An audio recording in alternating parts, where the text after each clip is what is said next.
எனதருமை நாட்டுமக்களே, வணக்கம்.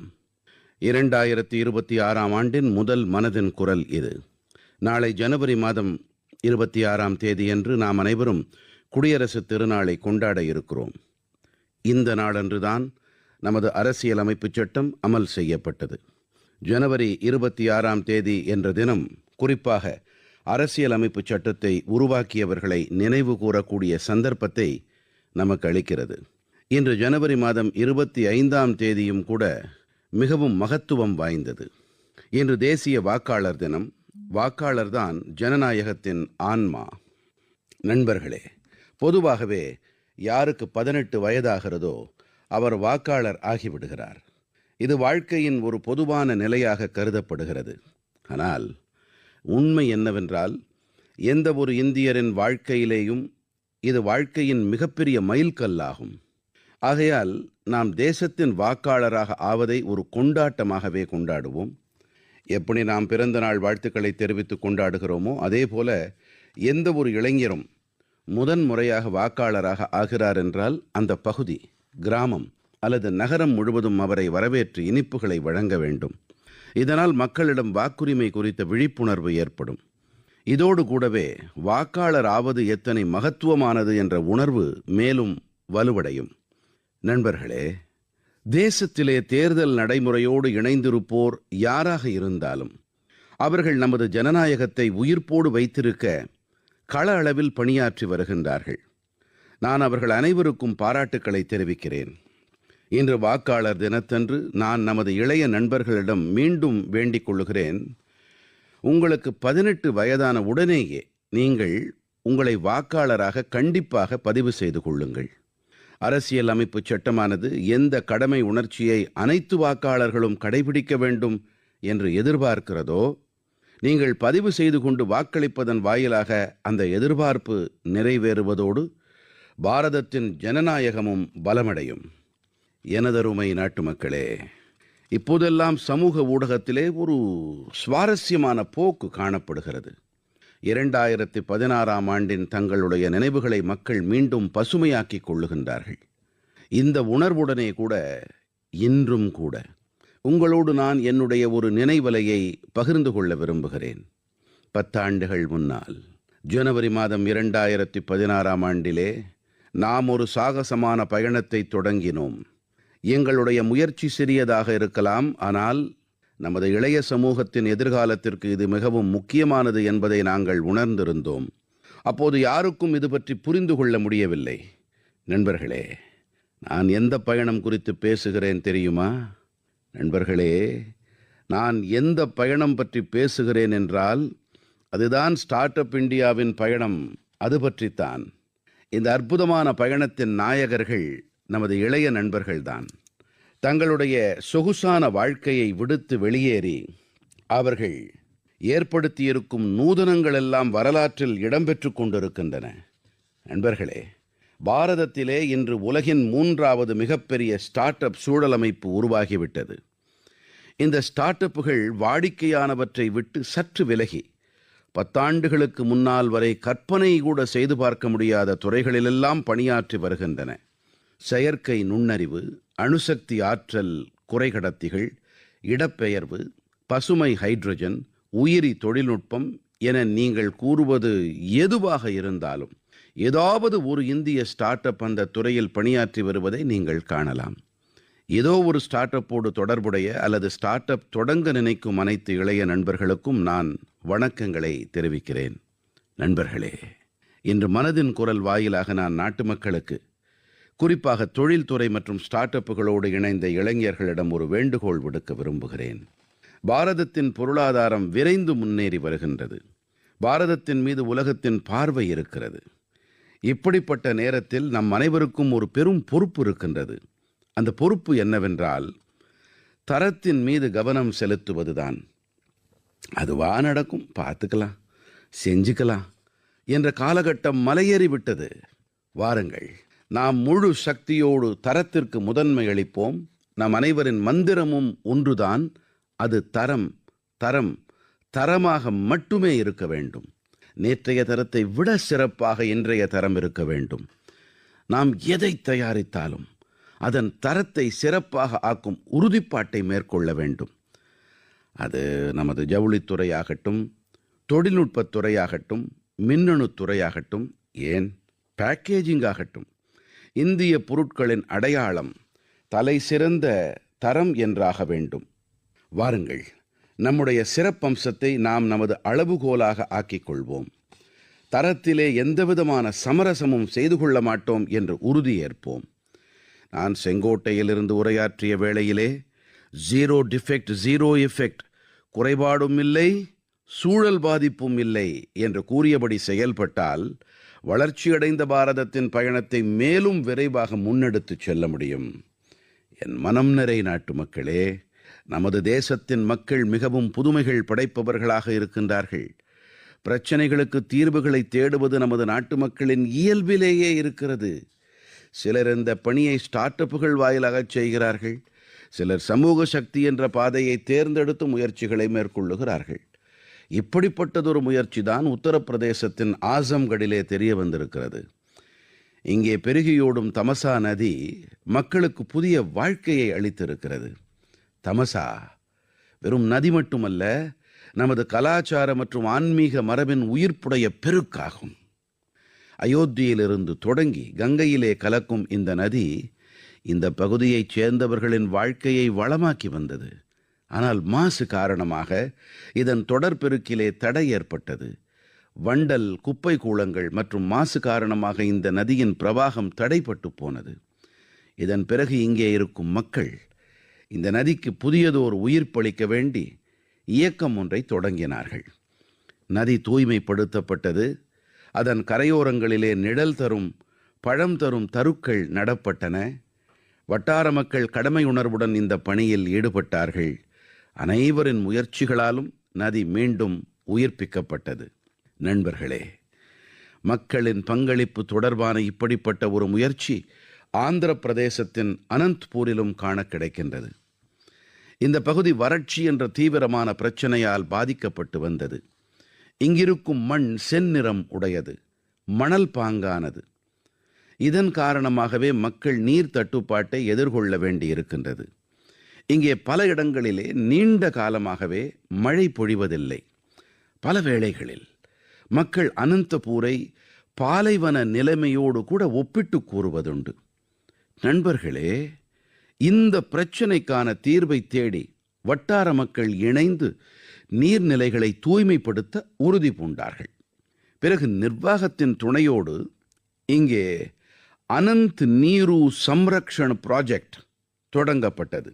இந்த முயற்சியின்படி 10க்கும் அதிகமான நீர்நிலைகளுக்கு மீளுயிர் வாய்த்தது. அந்த நீர்நிலைகளிலெல்லாம் இப்போது நீர் நிரம்பத் தொடங்கிவிட்டது. இதோடு கூடவே 7000த்திற்கும் அதிகமான மரங்களும் நடப்பட்டன. அதாவது அனந்தபூரிலே நீர் பாதுகாப்போடு கூடவே பசுங்கூரையும் அதிகரித்து விட்டது. இங்கே ஆனந்தமாக நீந்தி மகிழலாம். ஒரு வகையிலே பார்த்தோம் என்றால் இங்கே இருக்கும் மொத்த சூழலமைப்பும் மீண்டும் உயிர்த்தெழுந்திருக்கிறது எனலாம். நண்பர்களே, ஆசம்கடாகட்டும், அனந்தபூராகட்டும் அல்லது தேசத்தின் எந்த ஒரு இடமாகட்டும், மக்கள் ஒன்றிணைந்து கடமை உணர்வோடு பெரிய பெரிய உறுதிப்பாடுகளையும் சாதித்து வருகிறார்கள். மக்கள் பங்களிப்பும் சமூக செயல்பாடும் என்ற உணர்வுகள்தாம் நமது தேசத்தின் மிகப்பெரிய பலம். எனக்கு பிரியமான நாட்டு மக்களே, நமது தேசத்திலே பஜனை மற்றும் கீர்த்தனைகள் எல்லாம் பல நூற்றாண்டுகளாகவே நமது கலாச்சாரத்தின் ஆன்மாவாகவே இருந்து வந்திருக்கின்றன. நமது ஆலயங்களில் நாம் பஜனை பாடல்களை கேட்டிருப்போம், கதா காலக்ஷேபத்தை கேட்டிருப்போம். ஒவ்வொரு காலத்திலும் நாம் பக்திக்கு என ஒரு வேளையை நம் வாழ்க்கையில் ஒரு பங்கினை அளித்திருக்கிறோம். இன்றைய தலைமுறையும் கூட சில புதிய அதிசயங்களை செய்கிறார்கள். இன்றைய இளைஞர்கள் பக்தி உணர்வை தங்களுடைய அனுபவம் மற்றும் தங்களுடைய வாழ்க்கை முறையால் பாதுகாத்து வைத்திருக்கிறார்கள். இந்த எண்ணம் காரணமாக ஒரு புதிய கலாச்சார வழிமுறை வெளியாகி வந்திருக்கிறது. இப்படிப்பட்ட காணொளிகளை நீங்கள் சமூக ஊடகங்களிலே கண்டிப்பாக பார்த்திருப்பீர்கள். தேசத்தின் பல்வேறு நகரங்களில் அதிக எண்ணிக்கையில் இளைஞர்கள் திரண்டு வருகின்றார்கள். அலங்கரிக்கப்பட்ட மேடை, ஒளி வெள்ளம், இசைப்பெருக்கு எல்லாம் தடபுடலாக இருக்கிறது. சூழலெல்லாம் ஏதோ பெரிய இசை கச்சேரிக்கு சற்றும் குறைந்தது கிடையாது. ஏதோ பெரிய இசை கச்சேரி நடப்பது போல இருக்கும். ஆனால் அங்கே என்ன நடக்கிறது என்றால், முழு ஈடுபாட்டோடு, பக்தி சிரத்தையோடு லயம் நிறைந்த பஜனை பாடல்கள் எதிரொலிக்கின்றன. இந்த செயல்பாட்டை இன்று பஜன் கிளப்பிங் என்று அழைக்கிறார்கள். குறிப்பாக இதை ஜென்சி என்று அழைக்கப்படும் புதிய தலைமுறையினருக்கு இடையே இது விரைவாக விரும்பப்படும் பொருளாக ஆகி வருகிறது. இந்த நிகழ்ச்சிகளில் எல்லாம் பஜனை பாடல்களின் கண்ணியம் மற்றும் தூய்மையின் மீது கவனம் செலுத்தப்படுவது மிகவும் விரும்பத்தக்கதாக இருக்கிறது. பக்தி லேசாக எடுத்துக்கொள்ளப்படுவதில்லை. சொற்களுக்கான மரியாதை விடுபடுவதில்லை. பாவமும் குறைபடுவதில்லை. ஆன்மீகத்தின் தொடர் பிரவாகத்தை இங்கே அனுபவிக்க முடியும். என் உளம் நிறை நாட்டு மக்களே, இன்று நமது கலாச்சாரம் மற்றும் பண்டிகைகள் உலகம் முழுவதிலும் தங்களுடைய அடையாளத்தை ஏற்படுத்தி வருகின்றன. உலகெங்கிலும் பாரதத்தின் பண்டிகைகள் பெரும் உல்லாசம், உற்சாகத்தோடு கொண்டாடப்பட்டு வருகின்றன. அனைத்து வகையான கலாச்சார அதிர்வினை போற்றி பாதுகாப்பதில் நமது அயல்நாடு வாழ் சகோதர சகோதரிகளுக்கு விசேஷமான பங்களிப்பு இருக்கின்றது. அவர்கள் எங்கே இருந்தாலும் அங்கே தங்களுடைய கலாச்சாரத்தின் அடிப்படை உணர்வை பாதுகாத்து அதை முன்னெடுத்துச் செல்லுகின்றார்கள். இது தொடர்பாக மலேசியாவிலும் நமது பாரத சமூகத்தினர் மிகவும் போற்றுதலுக்குரிய பணியை ஆற்றி வருகின்றார்கள். மலேசியாவில் 500க்கும் மேற்பட்ட தமிழ் பள்ளிகள் இருக்கின்றன என்பது உங்களுக்கு சந்தோஷமாக இருக்கும். இவற்றிலே தமிழ் கற்பிக்கப்படுவதோடு பிற விஷயங்களையும் கூட தமிழிலேயே கற்பிக்கின்றார்கள். இதைத் தவிர இங்கே தெலுங்கு, பஞ்சாபி மொழிகளோடு சேர்த்து பிற பாரத நாட்டு மொழிகளின் மீதும் கவனம் செலுத்தப்பட்டு வருகின்றது.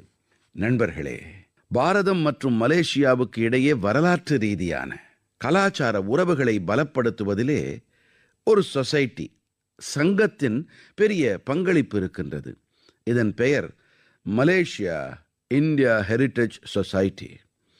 பல்வேறு நிகழ்ச்சிகளோடு கூடவே இந்த அமைப்பு ஒரு மரபுசார் நடைப்பயணத்திற்கும் ஏற்பாடு செய்கிறது. இதிலே இரு நாடுகளையும் பரஸ்பரம் இணைக்கும் கலாச்சார இடங்கள் இடம்பெறுகின்றன. கடந்த மாதம் மலேசியாவிலே லால் பாடு சாடி மரபுசார் நடைப்பயணத்திற்கு ஏற்பாடு செய்யப்பட்டது. இந்த சாடிக்கும் நமது வங்காளி கலாச்சாரத்திற்கும் சிறப்பானதொரு தொடர்பு இருந்திருக்கிறது. இந்த நிகழ்ச்சியிலே அதிக எண்ணிக்கையில் இந்த புடவையை அணிந்ததற்கான பதிவு ஏற்படுத்தப்பட்டது. இது மலேசியன் சாதனைகள் புத்தகமான மலேசியன் புக் ஆஃப் ரெக்கார்ட்ஸில் பதிவு செய்யப்பட்டது. இந்த சந்தர்ப்பத்திலே ஒடிசி நடனமும் பால் இசையும் மக்களின் இதயங்களை கொள்ளை கொண்டன. நான் என்ன சொல்லுகிறேன் என்றால், சாயா பர்பாங்கா தேங்கான் டியாஸ்போரா இந்தியா தி மலேசியா, மெரேகா மம்பாபா இந்தியாதான் மலேசியா, சேமாக்கின் ராபா. மலேசியா வாழ் பாரத நாட்டவரை நினைத்து எனக்கு பெருமிதம் ஏற்படுகிறது. பாரதத்திற்கும் மலேசியாவிற்கும் இடையே இவர்கள்தாம் நெருக்கத்தை ஏற்படுத்துகின்றார்கள் என்பதே இதன் பொருள். மலேசியா வாழ் பாரத நாட்டவருக்கெல்லாம் எனது பல பல நல்வாழ்த்துக்கள். எனக்கு பிரியமான நாட்டு மக்களே, நாம் பாரதத்தின் எந்த ஒரு பகுதிக்கு சென்றாலும் அங்கே ஏதாவது அசாதாரணமான, இதுவரை காணாத ஒன்று கண்டிப்பாக கண்ணில் படும். பல வேளைகளில் ஊடகங்களின் பகட்டு பளிரொளியில் இந்த விஷயங்கள் எடுபடாமல் போவதுண்டு. ஆனால் நமது சமூகத்தின் மெய்யான சக்தி யாது என்பது இவற்றிலிருந்து நமக்கு தெரிய வரும். இவற்றிலிருந்து ஒற்றுமை உணர்வு அனைத்திலும் உயர்வானதாக கருதும் நமது நன்மதிப்புகள் பற்றிய ஒரு காட்சியும் நமக்கு கிடைக்கிறது. குஜராத்திலே பேச்ராஜி பகுதியின் சந்தன் கிராமத்தின் பாரம்பரியம் மிகவும் விசித்திரமானது. இங்கே இருக்கும் மக்கள், குறிப்பாக மூத்தவர்கள், தங்களுடைய வீடுகளில் உணவு சமைப்பதில்லை என்று நான் சொல்லும்போது நீங்கள் ஆச்சரியப்பட்டு போவீர்கள். கிராமத்திலே இருக்கும் சமுதாய சமையற்கூடம்தான் இதற்கு காரணம்.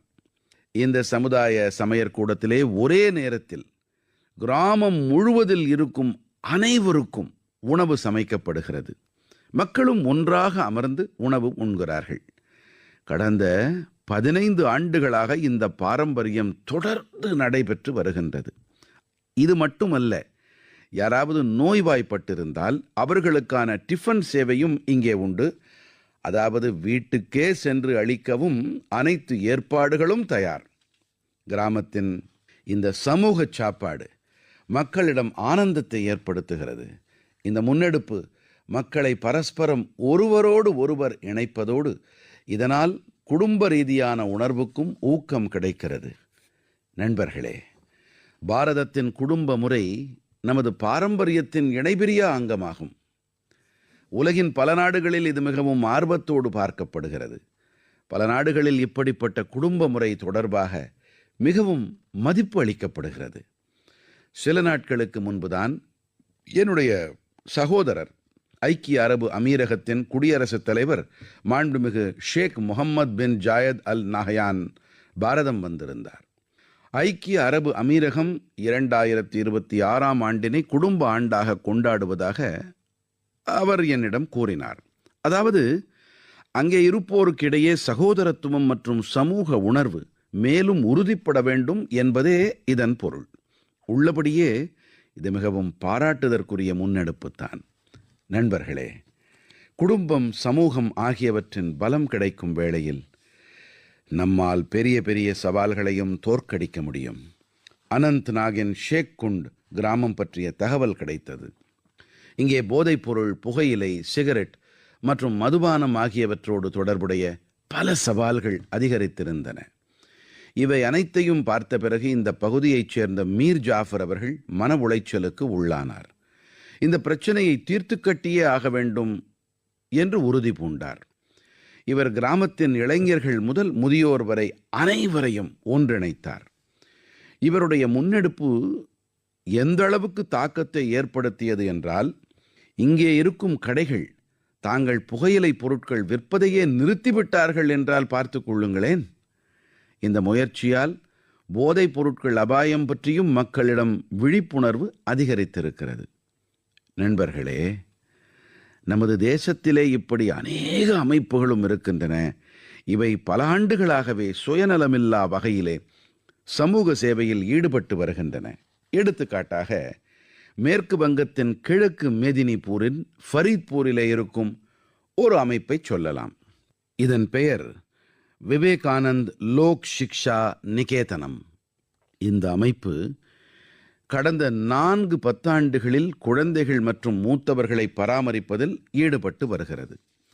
குருகுல முறைப்படி கல்வியும் ஆசிரியர்களுக்கு பயிற்சியும் அளிக்கப்படுவதோடு இந்த அமைப்பு சமூக நலனுக்காக வேண்டி பல நேரிய காரியங்களில் ஈடுபட்டு வருகின்றது.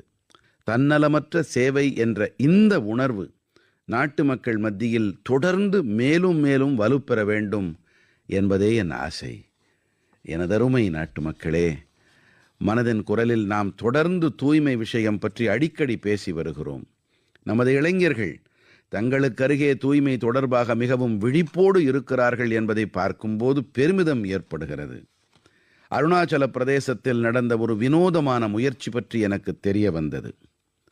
அருணாச்சலத்தின் மண்ணின் மீதுதான் தேசத்தில் முதலில் சூரியன் உதிக்கிறது.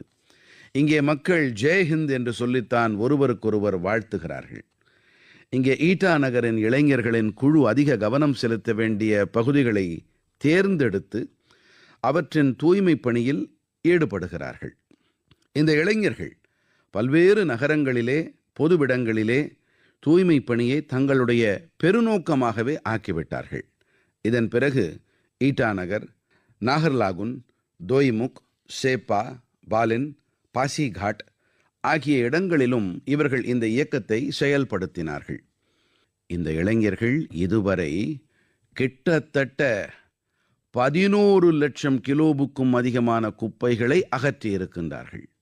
சிந்தித்து பாருங்கள் நண்பர்களே, இளைஞர்கள் இணைந்து 11 லட்சம் கிலோ எடையுடைய குப்பை கூளங்களை அகற்றியிருக்கின்றார்கள். நண்பர்களே, மேலும் ஒரு எடுத்துக்காட்டு அசாமைச் சேர்ந்தது. அசாமிலே நாகாமிலே இருக்கின்ற பழமையான தெருக்களோடு மக்கள் உணர்வு பூர்வமாக இணைந்திருக்கின்றார்கள். இங்கே சிலர் தங்களுடைய தெருக்களை இணைந்து சுத்தம் செய்யும் உறுதிப்பாட்டை ஏற்றிருக்கின்றார்கள். மெல்ல மெல்ல அவர்களோடு மேலும் பலர் இணைந்து கொண்டார்கள். இதைப் போலவே மேலும் ஒரு குழு தயாரானது. இது தெருக்களில் தேங்கி கிடந்த ஏகப்பட்ட குப்பையை அகற்றியது. நண்பர்களே, இப்படிப்பட்ட மேலும் ஒரு முயற்சி பெங்களூருவிலே நடந்து வருகிறது. பெங்களூருவிலே சோஃபா கழிவு என்பது ஒரு மிகப்பெரிய பிரச்சனையாக எழுந்தபோது தொழில் வல்லுநர்கள் ஒன்றிணைந்து இதற்கான தீர்வினை தங்களுக்கே உரித்தான வகையிலே கண்டுபிடித்தார்கள். நண்பர்களே, இன்று பல நகரங்களில் இப்படிப்பட்ட குழுக்கள் பள்ளங்களை இட்டு நிரப்பும் மறுசுழற்சியில் ஈடுபட்டு வருகின்றன. சென்னையில் இப்படிப்பட்ட ஒரு குழுவானது மிகச்சிறப்பான பணியை செய்திருக்கின்றது. இப்படிப்பட்ட உதாரணங்களால் என்ன தெரிய வருகிறது என்றால், தூய்மையோடு தொடர்புடைய அனைத்து முயற்சிகளுமே முக்கியமானவைதாம். நாம் தூய்மைக்காக தனிப்பட்ட முறையிலேயோ குழுவாகவோ இணைந்து நம்முடைய முயற்சிகளை அதிகரிக்க வேண்டும். அப்போதுதான் நமது நகரங்கள் மேலும் சிறப்பாக ஆகும். என் இதயம் வாழ் நாட்டு மக்களே, சுற்றுச்சூழல் பாதுகாப்பு எனும் வேளையிலே நமது மனதிலே பெரிய திட்டங்கள், பெரிய இயக்கங்கள், பெரிய பெரிய அமைப்புகள் பற்றியே சிந்தனை எழும். ஆனால் பல வேளைகளில் மாற்றத்தின் தொடக்கம் மிகவும் சாதாரணமான முறையிலே நடக்கிறது. ஒரு தனிநபரால், ஒரு பகுதியால், ஓர் முன்னெடுப்பால், மேலும் தொடர்ந்து செய்யப்பட்டு வரும் சின்ன சின்ன முயற்சிகளாலும் மாற்றம் ஏற்படுகிறது. மேற்கு வங்கத்தின் கூச் பிஹாரில் வசிக்கும் பெனோய் தாஸ் அவர்களின் முயற்சி இதற்கான எடுத்துக்காட்டு.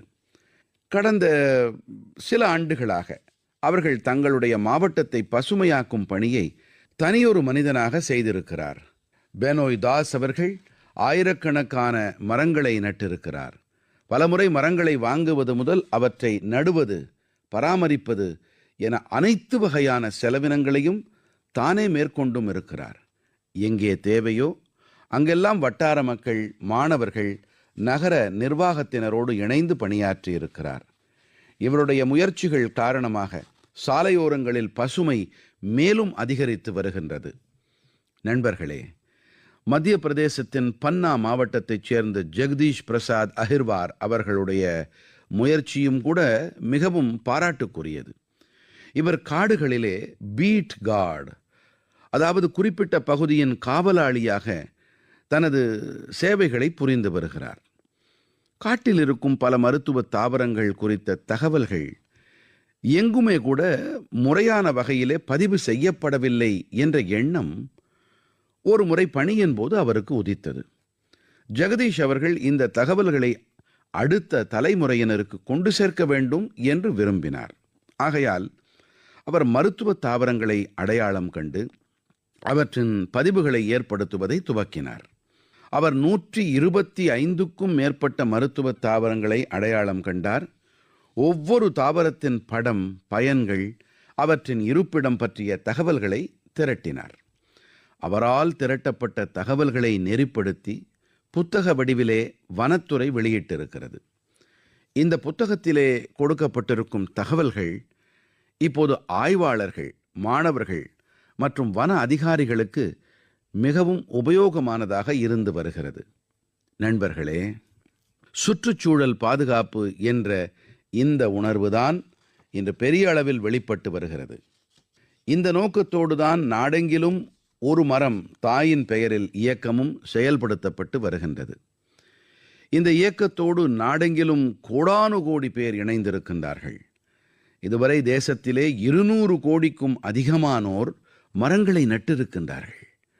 சுற்றுச்சூழல் பாதுகாப்பு விஷயத்தில் இப்போது மக்கள் விழிப்புணர்வோடு இருக்கின்றார்கள் என்பதையே இது உணர்த்துகின்றது. மேலும் ஏதோ ஒரு வகையில் தங்களுடைய பங்களிப்பை அளிக்க வேண்டும் என்பதையும் அவர்கள் விரும்புகிறார்கள். என் கனிவான நாட்டு மக்களே, நான் உங்கள் அனைவரையும் மேலும் ஒரு விஷயத்திற்காக பாராட்ட விரும்புகிறேன். ஸ்ரீ அன்னம், அதாவது சிறுதானியங்கள் தான் அதற்கான காரணம். சிறுதானியங்களின் மீதான ஆர்வம் தொடர்ந்து அதிகரித்து வருவது எனக்கு மகிழ்ச்சியை அளிக்கின்றது. 2023ஆம் ஆண்டினை சிறுதானிய ஆண்டாக நாம் அறிவித்திருந்தோம். ஆனால் இன்று 3 ஆண்டுகள் கழிந்த பிறகும் கூட இது தொடர்பாக நாட்டிலும் சரி, உலகிலும் சரி இருக்கின்ற பேரார்வமும் அர்ப்பணிப்பும் மிகவும் உற்சாகத்தை அளிக்கின்றது. நண்பர்களே, தமிழ்நாட்டின் கள்ளக்குறிச்சி மாவட்டத்தைச் சேர்ந்த பெண் விவசாயிகளின் ஒரு குழு உத்வேக காரணியாக ஆகிவிட்டது. இங்கே பெரிய கல்ராயன் சிறுதானிய FBCயுடன் கிட்டத்தட்ட 800 பெண் விவசாயிகள் இணைந்திருக்கின்றார்கள். சிறுதானியங்களின் மீது அதிகரித்து வரும் விருப்பத்தை உணர்ந்து இந்த பெண்கள் சிறுதானிய பதப்படுத்தும் அலகை நிறுவினார்கள். இப்போது இவர்கள் சிறுதானியங்களால் தயாரிக்கப்பட்ட பொருட்களை நேரடியாக சந்தை வரை கொண்டு சேர்த்து வருகின்றார்கள். நண்பர்களே, ராஜஸ்தானின் ராம்சரிலும் கூட விவசாயிகள் சிறுதானியங்கள் தொடர்பாக நூதன கண்டுபிடிப்பை செய்து வருகின்றார்கள். இங்கே இருக்கும் ராம்சர் கரிம விவசாயிகள் உற்பத்தியாளர் நிறுவனத்தோடு 900க்கும் அதிகமான விவசாயிகள் இணைந்திருக்கிறார்கள். இந்த விவசாயிகள் முக்கியமாக கம்பு தானியத்தை பயிர் செய்கிறார்கள். இங்கே கம்பு பதப்படுத்தப்பட்டு உண்ணத் தயாரான லட்டுகள் தயாரிக்கப்படுகின்றன. இதற்கு சந்தையிலே அதிக தேவை இருக்கிறது. இது மட்டுமல்ல நண்பர்களே, இப்போதெல்லாம் பல ஆலயங்கள் பிரசாதங்களை பக்தர்களுக்கு அளிக்கும் போது அதிலே சிறுதானியங்களை மட்டும் பயன்படுத்துகிறார்கள். இந்த முன்னெடுப்பிற்காக நான் இப்படிப்பட்ட ஆலயங்களின் அனைத்து நிர்வாகிகளுக்கும் என் இதயபூர்வமான வாழ்த்துக்களை தெரிவிக்கிறேன்.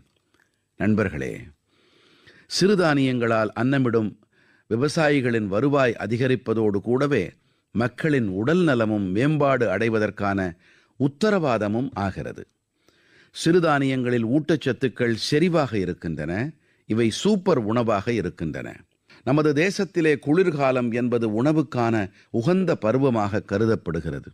அந்த வகையிலே இந்த நாட்களில் நாம் சிறுதானியங்களை உட்கொள்வது அவசியமானது. எனதருமை நாட்டு மக்களே, மனதின் குரலில் மீண்டும் ஒரு முறை வேறுபட்ட பல விஷயங்கள் குறித்து உரையாடும் ஒரு சந்தர்ப்பம் நமக்கு வாய்த்தது.